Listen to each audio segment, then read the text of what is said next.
Perkenalkan, nama saya Sabelita, NIM 20101717111. Makul Analisis Lingkungan Bisnis, dosen Pak Adi Mursalin SEMM.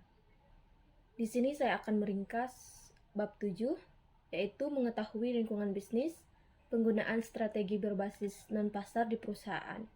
Pendahuluan, meskipun dikenali pelanggan Anda.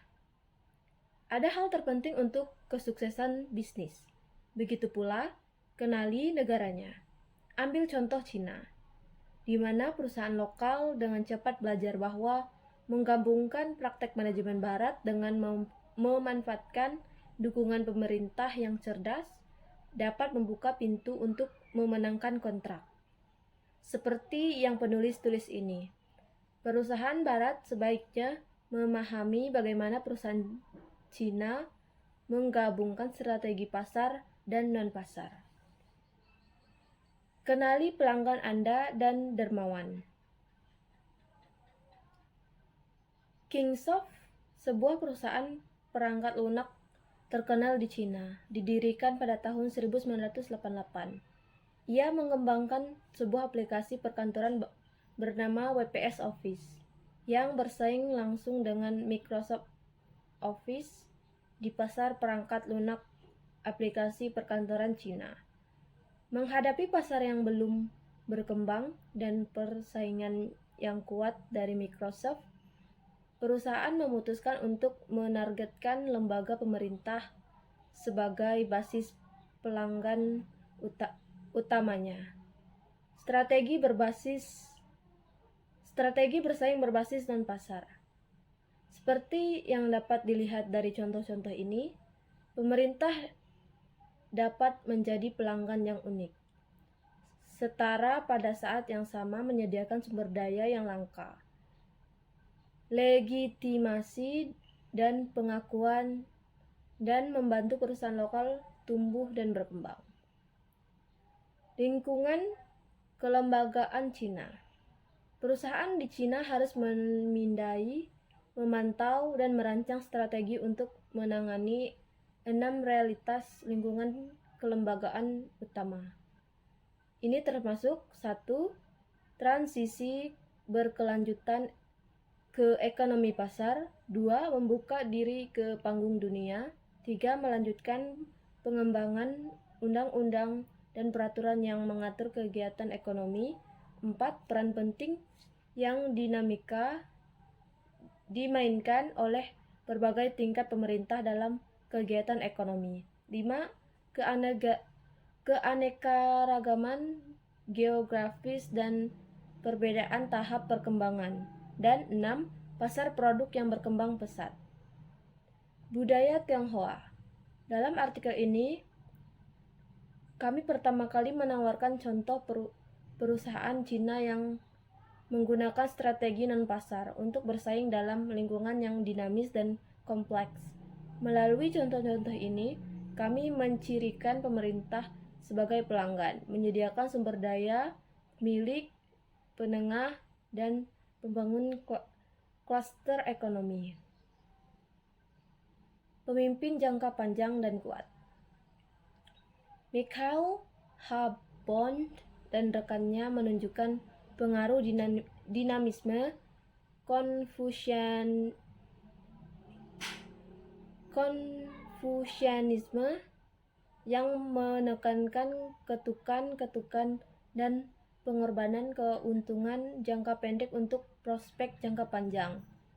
Konsep orientasi jangka panjang dianggap sebagai aspek penting dari budaya Tionghoa. Yin dan Yang. Aspek kedua yang diidentifikasi di atas adalah pengertian yin dan yang, atau penerimaan dalam budaya Cina yang berlawanan atau polaritas. Harmoni.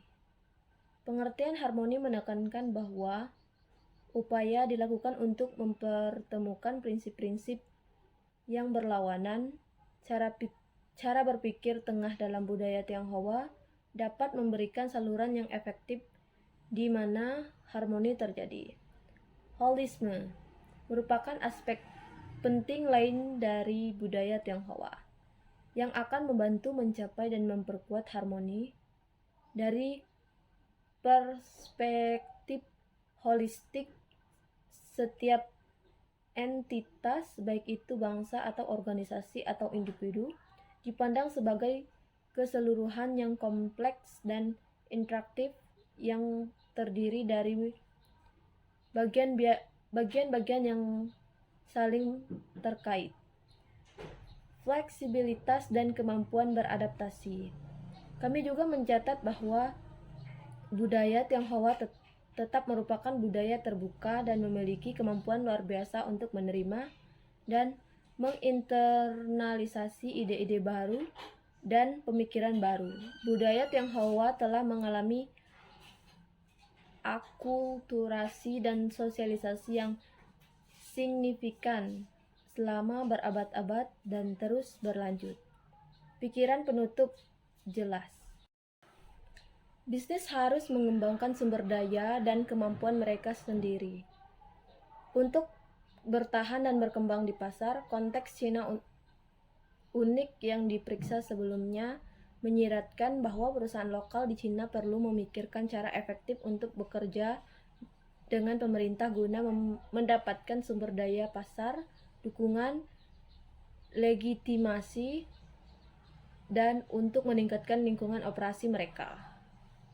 Daya saing umum. Dalam strategi non-pasar, beberapa perusahaan di berbagai industri menginvestasikan upaya dalam memantau dan meneliti pendorong perubahan yang muncul dalam lingkungan bisnis mereka, dengan fokus pada teknologi baru, peristiwa sosial, ekonomi, politik, dan ekologi. Respon proaktif dan strategi non-pasar. Saat ini perusahaan mempengaruhi lingkungan mereka untuk berpromosi yang lebih baik dengan menggunakan integrasi masalah daripada beradaptasi secara pasif. Integrasi masalah adalah cara yang efektif untuk membuat respon proaktif terhadap masalah non-pasar. Kapabilitas dalam strategi non-pasar. Strategi politik dalam menjadi kapasitas ketika strategi politik tingkat perusahaan secara efektif, konfigurasi dan diimplementasikan dengan pemerintah dan struktur kepemilikan, memfasilitasi atau menahan penciptaan nilai organisasi.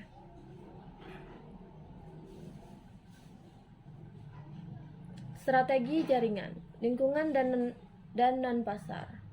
Perbedaan lingkungan antara negara dan kawasan sering dilupakan dalam penelitian strategi yang mengkonseptualisasikan berbagai jenis ekonomi. Ekonomi maju, ekonomi berkembang pertumbuhan tinggi yang didorong lembaga, dan ekonomi berkembang pertumbuhan tinggi yang didorong faktor. Mitigasi first mover advantage dengan strategi non-pasar. Dalam contoh perusahaan penyediaan dan layanan penggunaan yang terkait dengan internet, meskipun hambatan masuk pesaing diturunkan, perusahaan yang sudah mapan sebelumnya di mana bisa mendapatkan sumber keuntungan penggerak pertama FMA tertentu sebagai hasil dari entry awal mereka. Strategi non-pasar. Mengenai LSM dan aktivis mulai mewakili faksi yang semakin penting dalam lingkungan non-pasar perusahaan, sebuah studi mengeksplorasi berbagai cara di mana perusahaan mengelola tekanan LSM, menemukan contoh akuisisi, kapitualisasi, dan perlawanan Spra dan Lemur 2003. Memboli dalam strategi non-pasar. Dalam model interaksi antara perusahaan, legislatif, eksklusif, eksekutif, pengadilan, dan agensi lah. Hasil menunjukkan bahwa meskipun agensi memiliki tanggung jawab untuk menerapkan kebijakan publik tersebut, perusahaan akan melobi legislatif daripada membawa perubahan dalam kebijakan. Strategi non-pasar di Cina. Untuk perusahaan Cina, faktor non-pasar sangat mempengaruhi persaingan mereka baik di dalam maupun luar negeri. Penting bagi mereka untuk belajar dari pengalaman barat dan mendirikan sistem strategi non-pasar perusahaan Cina sendiri. Strategi non-pasar dan isu lingkungan. Memaksimalisasi utilitas atau pendekatan ekonomi, terutama dimotivasi untuk menurunkan biaya dan meningkatkan manfaat. Sedangkan teori kelembagaan berfokus pada bagaimana tekanan eksternal dari pasar dan elemen non-pasar membentuk upaya lingkungan perusahaan. Strategi non-pasar dan masalah sosial. Dari sudut pandang sosiologi, strategi tidak berfokus secara eksklusif pada maksimalisasi keuntungan atau terbatas pada rasialitas tujuan-tujuan, tetapi pada seperangkat tujuan perusahaan dan pribadi yang mungkin menarik bagi beberapa pemangku kepentingan organisasi. 1. Pencapaian status. 2. Otonomi. 3. Inovasi. 4. Identitas. 5. Modal sosial. Sebaliknya akan ada pertimbangan penting tentang batasan struktural, historis, dan kognitif yang mempengaruhi pengembalian keputusan dan manajemen tingkat atas. Pasar strategi dan pasar dalam membangun legitimasi kasus M&A layanan di ekonomi berkembang strategi non-pasar dan CSR. Studi tentang strategi telah difokuskan terutama pada tingkat supra dari aspek kompetitif dari aktivitas dan perilaku perusahaan. Akibatnya, literatur strategi kurang memperhatikan praktik mikro atau lingkungan kelembagaan yang berbentuk strategi bersaing. Mengintelektualisasikan dan mempolitisasi CSR bagaimana dari CPA. CSR secara tradisional didasarkan pada pemahaman implisit bahwa perusahaan secara sukarela terlibat dalam aktivitas yang bertanggung jawab yang tidak diwajibkan secara hukum. Strategi non-pasar, peran yang dimainkan sehari-hari dalam konteks pasar berkembang. Sementara literatur non-pasar yang ada telah difokuskan pada unit nasional dari perusahaan, telah gagal untuk memeriksa pentingnya proses di tingkat mikro dari strategi non-pasar. Konteks penelitian. Konteks tetap menjadi masalah utama dalam studi manajemen dan organisasi. Seperti yang dikemukakan oleh Liu dan Frontis 2017, penting bagi para sarjana praktis bisnis dan pembuat kebijakan untuk mempertimbangkan konteks perbedaan sosio-kultural, ekonomi, politik, dan kelembagaan, terutama dalam konteks ekonomi yang sedang berkembang. CPA formal dan informal. Dinamika individu dan kelembagaan selama kerja lapangan. Sebagai besar manajer yang diwawancarai berbagai tentang konsekuensi dari kesulitan yang terkait dengan transformasi Ukraina dari ekonomi komando menjadi berbasis pasar. penyelarasan atau pembubaran aktivitas CPA atau CSR mencari legitimasi. Temuan menunjukkan bahwa sebagian besar perusahaan terlibat pada tingkat yang berbeda-beda dalam menyelaraskan bentuk kegiatan CPA atau CSR. Contoh di bawah mengilustrasikan bagaimana setelah pengembangan operasi bisnis mereka di Ukraina, perusahaan